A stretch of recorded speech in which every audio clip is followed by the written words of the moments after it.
Lakini kipekee nichukue nafasi hii kuwatia moyo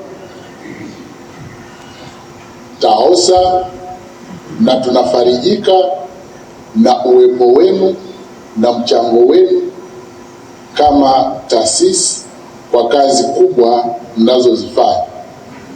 Hizi majukumu haya mlioorodhesha ni majukumu ambayo yanasaidia sana katika uongozi na uendeshaji wa shule zetu za sekondari, kuanzia za serikali na za binafsi. Na wakati mwingine kukutana huku mnapeana uzoefu katika uongozi wa shule kwenye maeneo yenu. Kwa hiyo mimi niwatie moyo, muendelee, na sisi tutakuwa nyuma yenu kuhakikisha TAHOSA inaendelea kuwepo milele na milele. Lakini pia nichukue nafasi hii pamoja na pongezi hizi niwaombe sasa kwa namna nyingine kama wakuu wa shule, jambo letu kubwa tulilo nalo kama wakuu wa shule, lakini kama walimu, lakini kama wadau namba moja wa kufanikisha hiki tunachosema kukuza taaluma na ufaulu kwa watoto wetu, nyinyi ninaweza nikasema ni wadau namba moja, wakuu wa shule na walimu wetu. Tunajua mna changamoto nyingi, tunaomba katika changamoto hizo mzigeuze kuwa fursa ili watoto wetu waendelee kufaulu kwa kiwango cha juu zaidi kupitia mikutano yenu hii ambayo mnaifanya. Ninaamini bila mwalimu, bila mkuu wa shule hakuna taaluma wala hakuna ufundishwaji, au sio? Lakini bila mwanafunzi, mwalimu akakaa peke yake bado iko pale pale, ni zero, hakuna kinachoendelea. Lakini pia bila wazazi, bila walezi, hakuna kitu kinachoweza kuendelea kuhusiana na swala zima la ufaulu na ujifunzaji kwa watoto wetu. Kwa hiyo katika mambo haya ya kufanikisha hiki ambacho tunakifanya, lazima wadau wote wa participate fully katika kuhakikisha taaluma inapanda: walimu, wanafunzi, wazazi na walezi, lakini pia na jamii kwa ujumla.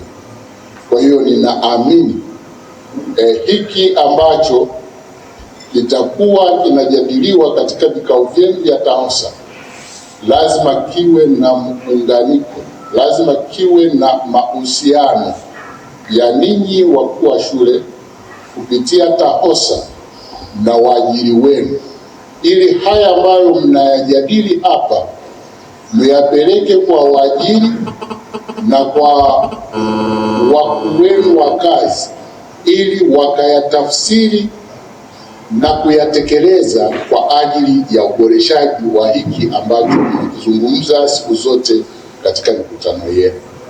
Kwa hiyo nitoe rai kwa waajiri, kwa maana ya wakurugenzi watendaji, kwa wasimamizi wa elimu, kwa maana ya maafisa elimu sekondari, fanyeni mahusiano mazuri na wakuu wa shule kupitia chombo hiki cha TAHOSA. Mambo haya wanayoyajadili muyachukue kama maazimio ya kwenda kuyafanyia kazi kwa ajili ya maboresho ya elimu katika sekta ya elimu kwa upande wa sekondari. Tukifanya hivi, tukiunganisha doti, hakuna kitu kitakacho kushinda. Kwa hiyo ni waombe wakurugenzi watendaji, makatibu tawala wa wilaya wapate taarifa za nini mmekizungumza kutoka kwenye mikutano yenu, ili kuwe na mwendelezo wa utekelezaji, ili mikutano hii tunayoifanya iwe na uhai, uwe ni mfumo ambao unatembea. Tusiwe tunamaliza kikao hiki cha TAHOSA tukitawanyika, mambo yote tunayaacha hapa. Lazima Mheshimiwa Mwenyekiti wa TAHOSA, Katibu wa TAHOSA, kwa ajili wetu wapate mlichozungumza na wakifanyia kazi. Ukifanya hivi, hatutakuwa tunapoteza muda, hatutakuwa tunapoteza rasilimali fedha na wakati ambao tunautumia katika vikao. Lakini la pili, kama wakuu wa shule na mimi kama mkuu wa wilaya ambaye tunafanya kazi kwa pamoja, nilikuwa ninawaomba kipekee, hebu mrejee na kupitia tena waraka wa elimu bila malipo wa mwaka 2016 ili kila mtu auelewe, usilete sintofahamu kwa wadau hao niliowataja. Ule waraka mkiipitia, mkisoma between the line, mkauelewa changamoto na sintofahamu ambazo zinajitokeza wakati wa uendeshaji wa shule katika utaratibu wa elimu bila malipo, hauwezi ukauletea shida, kwa sababu waraka ule umetoa majukumu ya kila mdau kuanzia juu mpaka chini. Waziri wa elimu na utamaduni ana majukumu yake juu ya elimu bila malipo. Waziri wa TAMISEMI ana majukumu yake juu ya elimu bila malipo. Mkuu wa mkoa ana majukumu yake juu ya elimu bila malipo. Hali kadhalika mkuu wa wilaya, mkurugenzi mtendaji, bodi za shule, wakuu wa shule, walimu na walezi, wazazi na walezi, wakuu wa shule na jamii kwa ujumla. Kila huyu ana majukumu yake. Kwa hiyo tukiusoma vizuri ule waraka, hatutakuwa na migongano isiyo ya lazima wakati wa utekelezaji wa majukumu ya elimu bila malipo. Nataka niwaambie jambo moja. Mwezi Januari kuanzia tarehe 13, mwezi wa kwanza, tulikuwa tunapokea watoto wa kidato cha kwanza waliofaulu kutoka darasa la 7 kuingia darasa la kwanza. Kulikuwa na masuala mengi ya sintofahamu ya kutafsiri ule waraka. Kuna baadhi ya wakuu wa shule walikuwa wakiwapokea watoto na kuwarudisha kwa sababu ya kukosa vitu mbalimbali, lakini ule waraka umefafanua kila kitu. Kwa hiyo ndio maana nikasema, Mheshimiwa Mwenyekiti wa TAHOSA, ikiwapendeza murejee ili kusoma vizuri na kutafsiri na kutumia. Michango haijakataliwa, imepewa kibali, lakini kwa ushirikishwaji wa wazazi na walezi. Na ushirikishwaji huo, be careful, lazima column itimie, iwe zaidi ya 50%. Ndio tunasema haya ni maamuzi ya wazazi na walezi juu ya jambo hili. Na baada ya hapo, kwa utaratibu wa ule waraka, mkurugenzi anatakiwa assent kwamba sasa hiki kinafanyika. Lakini kwa utaratibu wa kawaida, kwa mujibu wa sheria, michango yoyote ndani ya wilaya lazima mkuu wa wilaya aipitishe kwamba sasa hiki kakifanyia kazi, ili na yeye akija awe sehemu ya kuelimisha wananchi na jamii, wazazi na walezi katika jukumu ambalo limepita kwenye kikao. Kwa hiyo muweze kuisoma. Waraka wa elimu bila malipo wa mwaka 2016. Ukienda kwenye masuala ya chakula ambayo umeyasema katika taarifa yenu kwamba mkakati wa wanafunzi wa upatikanaji wa chakula shuleni ni maelekezo ya serikali ya mkoa wetu wa Mara kwamba kila mzazi, kila mlezi ahakikishe anachangia chakula kwa mtoto wake anayesoma sekondari.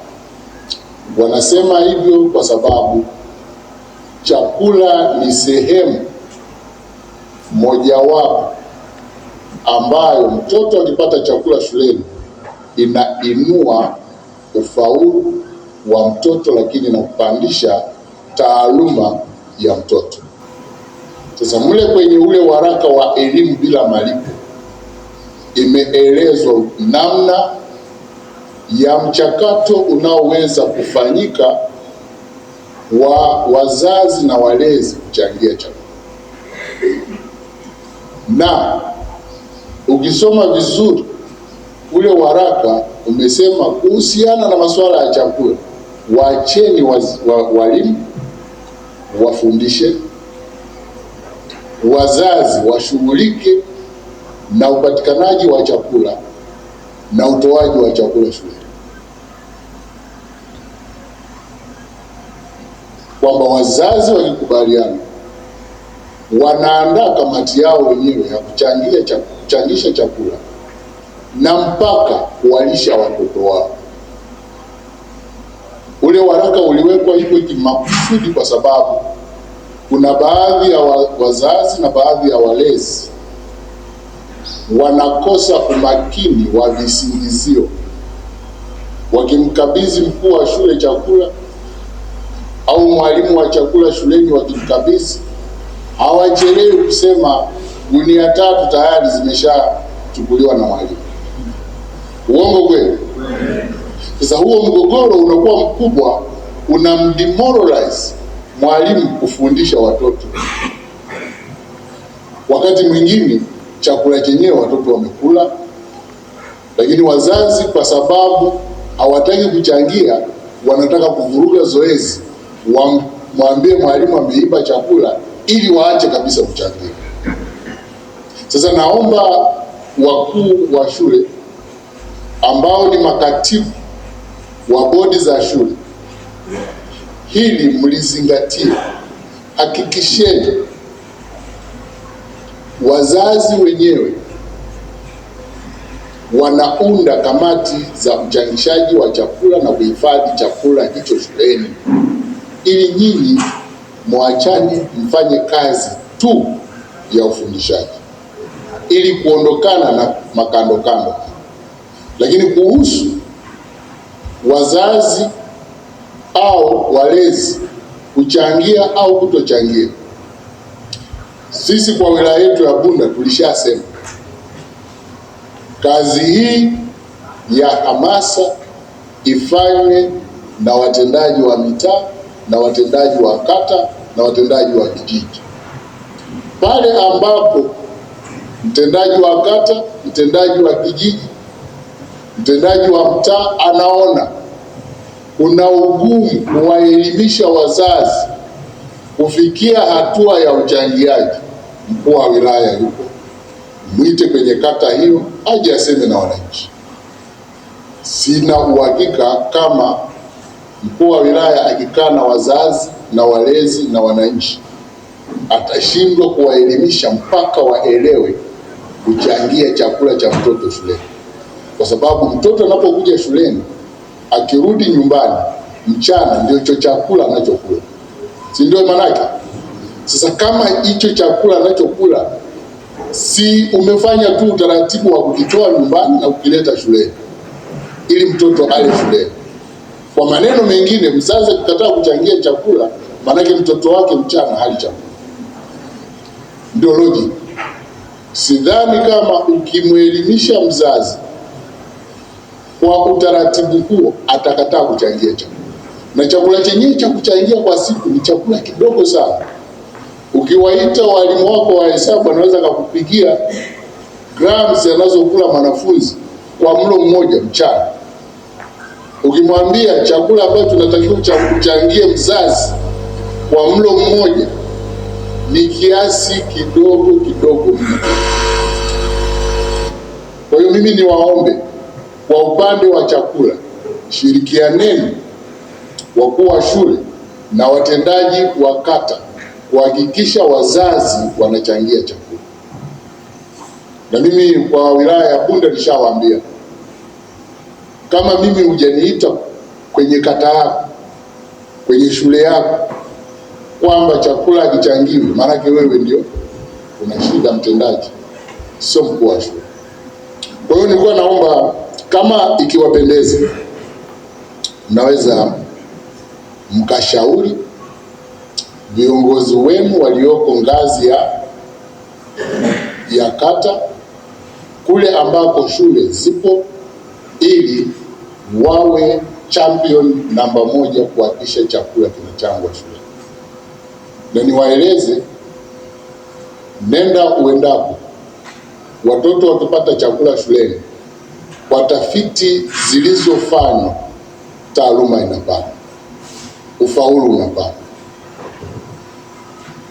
Sikufaulu na kwamba taaluma si walimu, nafahamu,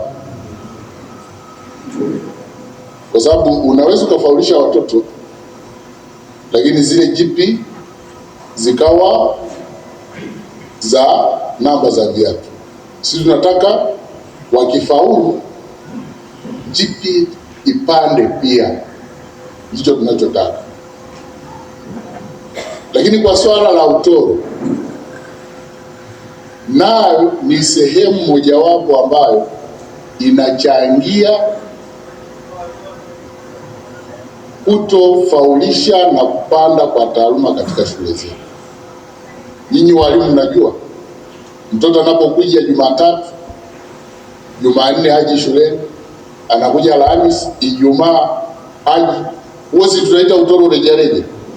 Sasa ukiwa na watoto wa namna hiyo 50% katika shule yako, usitegemee shule yako isifike hata siku moja kwa ajili ya ufaulishaji, si ndio maana yake? Sasa sisi tumesema mwalimu afundishe, hawa mliowaeleza, watendaji wa kata, watendaji wa vijiji, wenye viti wa vitongoji, ndio wana jukumu kubwa la kuhakikisha watoto wanahudhuria 100% shuleni. Wewe mkuu wa shule, cha kufanya ni kuandika barua kwa mtendaji wa kata kwamba nina orodha ya watoto ambao wana utoro rejareja au sugu, hawa ninaomba uwafanyie kazi. Nakala kwa mkuu wa wilaya, nakala kwa mkurugenzi mtendaji, nakala kwa afisa elimu. Sasa siku mkuu wa wilaya akija shuleni, ukimpa taarifa ya utoro, unamwambia na mkakati wako. Sasa tuone ni nani anayechukua rushwa kwa watoto watoro, ni mtendaji wa kata au ni mkuu wa shule.